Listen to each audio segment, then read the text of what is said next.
কথা বলছিস ভালো কথা, কিন্তু একটু বুঝে বলিস, অত বড়াই করিস না তোর গৌরাঙ্গ কি নিয়ে। কেননা তোর শ্রী গৌরাঙ্গের সঙ্গে জগতে এমন এমন কিছু বস্তু আছে যার সঙ্গে তোর গৌরাঙ্গের রূপের তুলনা হয়। বিষ্ণুপ্রিয়া বলছে আজ পর্যন্ত কেউ পারেনি আমার শ্রী গৌরাঙ্গের রূপের সঙ্গে তুলনা করতে, আজ পর্যন্ত কেউ পারেনি। তুই বলছিস তুলনা হয়, তুই একটা তুলনা করে দেখা। কাঞ্চনা বলছে বেশ, সুযোগ রে, আমি কাঞ্চনা তুলনা তুলনা দেখিয়ে তোকে দেখিয়ে দিতে পারবো। বেশ, তাহলে দেখা।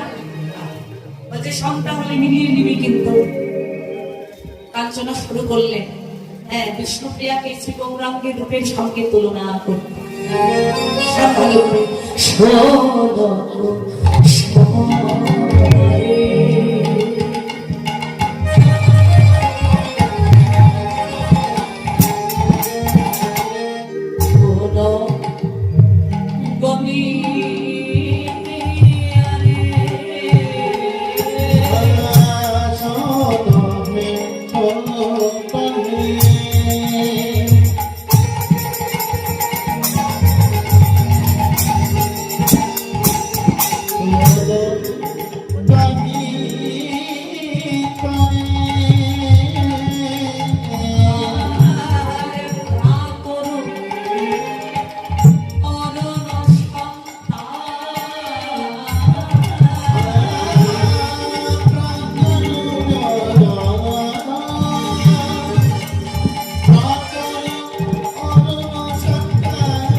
তুলনা শুরু করলাম।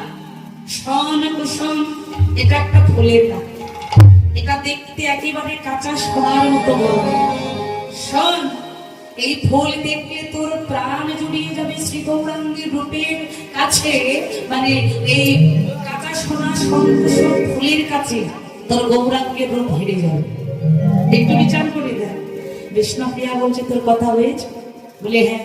বলে এবার আমি বলি শোন, শোন ভালো করে, ফুলে কিন্তু কাঁটা থাকে, 5টা কাঁটা। আবার বলছে ফুলে কিন্তু পোকা থাকে। কি বাবা, ফুলে পোকা থাকে না? কাঁটা থাকে, পোকা থাকে। আবার দেখবেন যে ফুলে কাঁটাওয়ালা সব ফুল কিন্তু আবার ভগবানের সেবায় লাগে।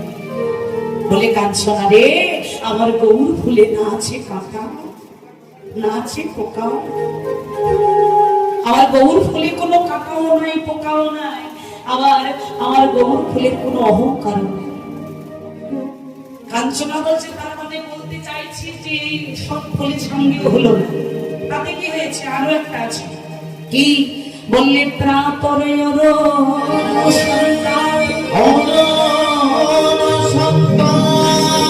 তাহলে আমার মনে হয় প্রাতর মানে সকালবেলার অরুণ, মানে সূর্যের যখন সূর্য উদয় হয় তখন বালক অরুণ মানে অরুণ। দেখবেন বাবা, পূর্ব দিগন্তে যখন সূর্য উদয় হয়, ওই যখন সূর্য কেবল উঠছে দেখবেন লাল টুকটুকি কাঁচা সোনার মতো বর্ণ নিয়ে ওঠে। কি ওঠে কি না? রাত্রিবেলা কীর্তন তো না, তাই একটু ঘুম পাবে, কিন্তু কীর্তনে যদি মন থাকে তাহলে ঘুম পাবে না। একটু আমার সঙ্গে একটু আদান প্রদান করবে, হ্যাঁ, তাহলে ঘুম পাবে না। তাহলে ওই বালক